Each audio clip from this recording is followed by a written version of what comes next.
हम लोगों ने पार्ट 1 पढ़ चुके हैं।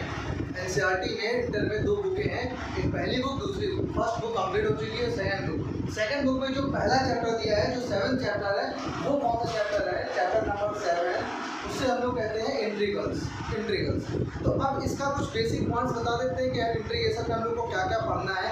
वैसे इंट्रीगल्स में तो जो भी आपके टॉपिक में बहुत कुछ है जो कैंसिल हो चुका है और बहुत कुछ है इंट्रीगल्स में। देखिए फिलहाल इंट्रीगल्स यहाँ पर 2 टाइप के होते हैं। इंट्रीगल्स कितने टाइप के होते हैं? इंट्रीगेशन 2 टाइप के होते हैं। एक होता है डेफिनेट इंट्रीगेशन, एक होता है इनडेफिनेट।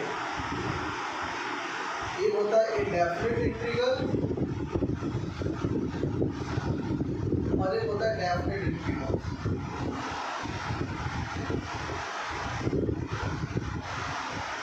एक क्या होता है? Indefinite integrals, definite integrals.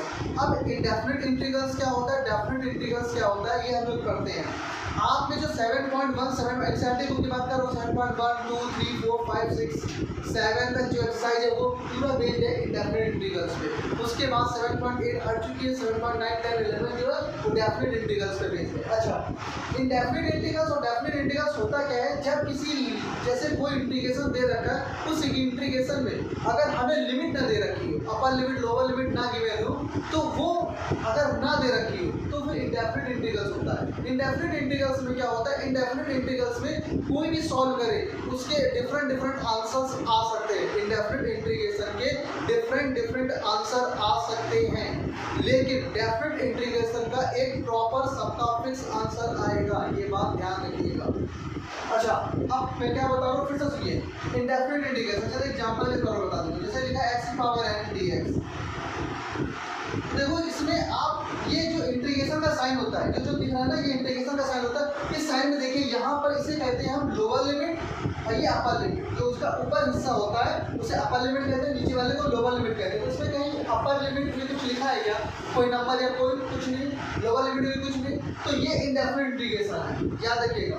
इसका फॉर्मूला क्या होता है? x की power n plus 1 upon n plus 1 plus c। अच्छा, पहली चीज क्या बताई? इंडेफिनेट इंटीग्रेशन में लिमिट नहीं दी होती है, जो अपर लिमिट लोअर लिमिट नहीं लगी होती। दूसरी चीज, इंडेफिनेट इंटीग्रेशन में ये सी लगा है, सी आर्बिट्ररी कांस्टेंट या इंटीग्रेशन कांस्टेंट या कांस्टेंट ऑफ इंटीग्रेशन, ये लगा होता है। और डेफिनेट इंटीग्रेशन क्या होता है? जैसे डेफिनेट इंटीग्रेशन में अगर हम सॉल्व करने की कोशिश करें, डेफिनेट जैसे लिखा है ये a, ये है b और यहाँ मान लीजिए लिखा है cos x dx। तो हमने इसको सॉल्व किया या इसका फॉर्मूला लगाया, तो cos x का क्या होता है? Integration sin x। अपर की जगह अपर लिमिट, लोअर की जगह लोअर लिमिट, कांस्टेंट नहीं लगा, ये बात ध्यान रखिएगा। इंडेफिनेट इंटीग्रेशन में लिमिट नहीं दी होती है, कांस्टेंट लगाना होता है। डेफिनेट इंटीग्रेशन में क्या होता है? लिमिट दी होती है, लेकिन कांस्टेंट नहीं लगाते। बात समझ आ रही? इसे नोट कीजिए, फिर 7.1 के हम फॉर्मूला कुछ करते हैं। अब आगे 7.1 एक्सरसाइज के हम कुछ फॉर्मूले लिखना है जो 7.1 में काम आएगा। उसके बाद उस फॉर्मूले को नोट करने के बाद फिर हम लोग 7.1 एक्सरसाइज करेंगे। बात समझ आ रही है? एक बात ध्यान रखिएगा, बिना मेहनत के मार्क्स नहीं आते हैं।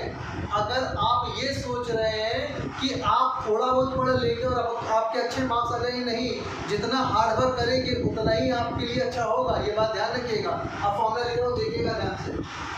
जैसे पहला फॉर्मूला x की पावर n dx, ये फॉर्मूले याद होने चाहिए, x की power n plus 1 upon n plus 1 plus c। दूसरा फॉर्मूला e की पावर x dx, e की पावर x प्लस c। तीसरा formula integration of sin x dx, इसका माइनस का cos x प्लस c। ऐसे ही सारे फॉर्मूले मैं लिख देता हूँ और आप जल्दी से नोट कर लीजिएगा। ये है पूरे फॉर्मूले 7.1 एक्सरसाइज के लिए। 7.1 के फॉर्मूले आपको याद होने चाहिए। मैं फिर से बोल रहा हूँ, बिना फॉर्मूले के एक्सरसाइज में अगर आ रहे हो आप तो मत आओ। आपको सबसे पहले फॉर्मूले बहुत अच्छे से लर्न होने चाहिए, या फॉर्मूले क्वेश्चंस लगाते लगाते प्रैक्टिस करते करते भी हो जाते हैं। लेकिन अगर मान लो आप प्रैक्टिस ही ना करो क्वेश्चन की, 1 या 2 या 4 क्वेश्चन लगाने की सोचो कि 4 क्वेश्चन लगा लेंगे उससे पूरे फॉर्मूले आ जाएंगे, तो ऐसा नहीं होता है भाई। अगर ऐसा करना तो पढ़ाई बंद कर दो। आप साफ बात बता रहा हूँ, पढ़ने के लिए हार्ड वर्क करना ही पड़ेगा, बस ये बात ध्यान रखो। अभी भी आपके पास वक्त है, अगर ठीक से टाइम पे पढ़ाई करना स्टार्ट कर दोगे, अच्छे नंबर के साथ पास हो जाओगे, माँ बाप का नाम होगा। बात समझ में आ रही ना? अब इसको जल्दी से नोट करो, फिर आगे बताते हैं। अब चलो हम लोग अब इसके बाद जो ये फॉर्मूले अगर आपने मान लीजिए याद कर लिए हैं या पढ़ लिए हैं, इसके बाद इसी फॉर्मूले पे बेस्ड क्वेश्चंस करते हैं। देखो ध्यान से देख समझना, जैसे एकदम सिंपल फॉर्मूले पे बेस्ड क्वेश्चन ले रहा हूँ, जैसे लिखा x की पावर 2 प्लस 3x प्लस 5, मान लीजिए क्वेश्चन है और आपसे कहा गया है कि इसे इंटीग्रेट करो। तो देखो कैसे करते हैं। सबसे पहले ये dx जो है x के रिस्पेक्ट में, dx का मतलब क्या होता है कि हम इंटीग्रेट कर रहे हैं x के रिस्पेक्ट में। अगर y नीचे लिखा है तो इसका मतलब क्या है, हम किसके रिस्पेक्ट में इंटीग्रेट कर रहे हैं, y के रिस्पेक्ट में। तो एक बार dx इसके साथ, फिर एक बार इसके पास, एक बार इसके। ये समझ लो सिंपल सा मल्टीप्लाई वाला फंडा है, लेकिन एक्चुअली मल्टीप्लाई नहीं है। ये इसके साथ भी आएगा, इसके साथ भी, इसके साथ भी। तो मैं सेपरेट करके लिख रहा हूँ। क्या मतलब है, x square dx plus 3x dx plus 5 dx। आपको ही दिख रहा होगा क्या किया है। एक्स स्क्वायर एक बार इसके साथ अलग कर लिया, एक बार इसके साथ, एक बार इसके साथ। अब अगर कहीं किसी टर्म में dx को छोड़कर कोई कांस्टेंट टर्म लिखा हो, अगर वेरिएबल को छोड़कर, वेरिएबल समझते हो ना, वेरिएबल क्या होता है, क्या होता है भाई वेरिएबल?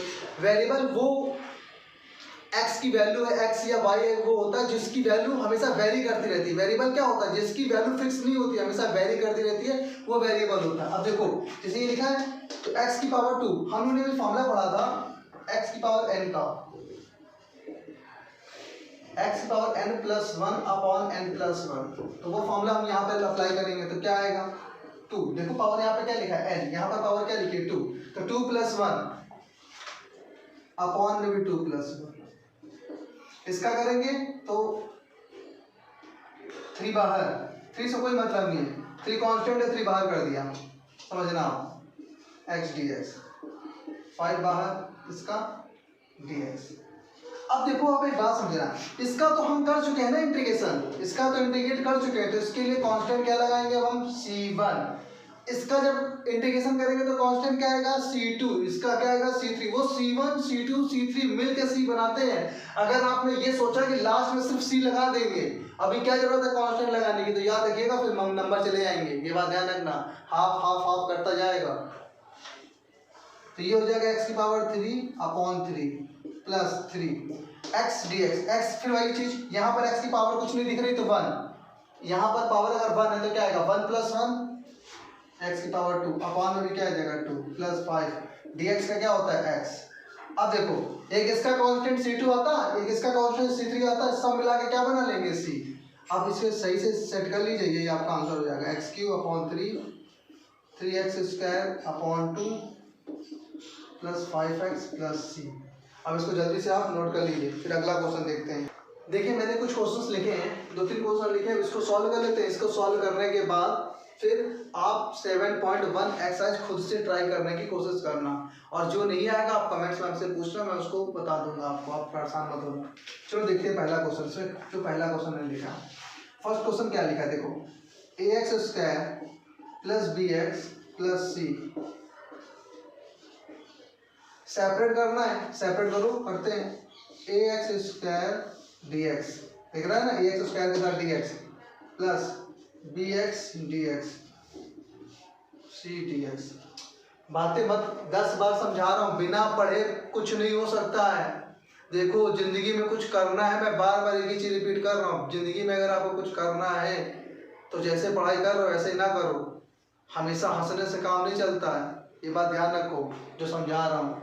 चलो आगे देखिए, a कांस्टेंट है बाहर, x स्क्वायर dx, b बाहर x dx। देखो बाबू आप लोगों को एक बात बता रहा हूँ, अगर बहुत मेहनत से पढ़ाई करोगे तभी आपका कुछ हो पाएगा, क्योंकि अगर थोड़ा बहुत पढ़ाई करते हो, आजकल देख ही रहे हो कैसे कैसे कॉम्पिटिशन्स क्या चल रहा है, आपको पता है।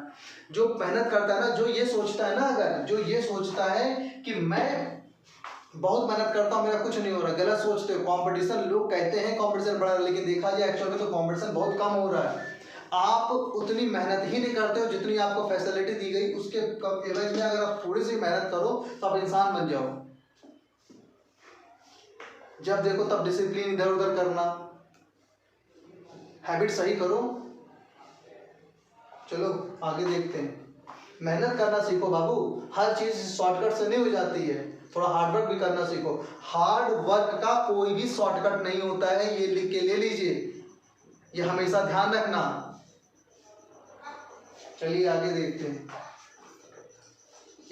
एक्स स्क्वायर करेंगे तो क्या आएगा, x³ upon 3 plus B, x का करेंगे तो क्या आएगा x square upon 2 c d x का क्या आएगा एक्स। अब एक बात देखो, ये कांस्टेंट था ए बी सी, आप सोचेंगे कैसे कांस्टेंट, जिसके रिस्पेक्ट में कर रहे हैं उसको छोड़कर बाकी सब कांस्टेंट होता है। हम किसके रिस्पेक्ट में कर रहे थे, dx, x के रिस्पेक्ट में कर रहे हैं तो ए बी सी कांस्टेंट। अब हमने इसका इंटीग्रेशन एक्स स्क्वायर का कर दिया, तो पता है ना एक्स स्क्वायर कैसे होगा, फॉर्मूला पता है आपको, फॉर्मूला होता है एक्स की पावर n dx। उसका फॉर्मूला क्या होता है एक्स की power n plus 1 upon n plus 1 plus C. तो यहाँ पावर n की जगह पे क्या लिखा है 2, तो 2 प्लस 1 अपॉन भी 2 प्लस 1 3 हो जाएगा, x का करेंगे ऐसे ही 1 लिखा है पावर, तो 1 प्लस 1 अपॉन 1 प्लस 1, यहाँ पर dx का x हो जाता है। अब यहाँ पर एक कांस्टेंट लगाते हैं, लेकिन हम जो कांस्टेंट c लगाते थे उन्होंने पहले ही यूज कर लिया c, तो उस केस में हम c1 ले सकते हैं, c डैश ले सकते हैं, ये बात ध्यान रखिएगा, c नहीं लिख सकते हैं हम। अब ये पहला क्वेश्चन था, इसके बाद अगला देखते हैं, जैसे ये लिखा सेकंड नंबर क्वेश्चन, ध्यान से देखिएगा। अंडर रूट के अंदर x minus 1 upon root x का whole square dx, a minus b का होल स्क्वायर का फॉर्मूला आपको पता है, a square minus 2ab plus b square, a square plus b square minus 2 a के प्लेस पर a, b के place पर b, और ये था dx, बाहर लिख देता हूं। अरे रूट एक्स का स्क्वायर करेंगे तो पता है ना, रूट से स्क्वायर कैंसिल हो जाएगा, x आ जाएगा सर, प्लस ये 1 upon x minus root x से रूट एक्स कैंसिल 2,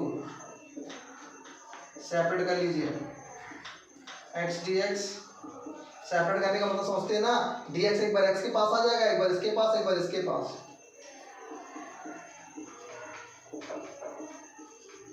और अब x का होता है x square upon 2, 1 upon x का लॉग x माइनस 2, dx का x होता है, अगर dy होता तो y होता प्लस c।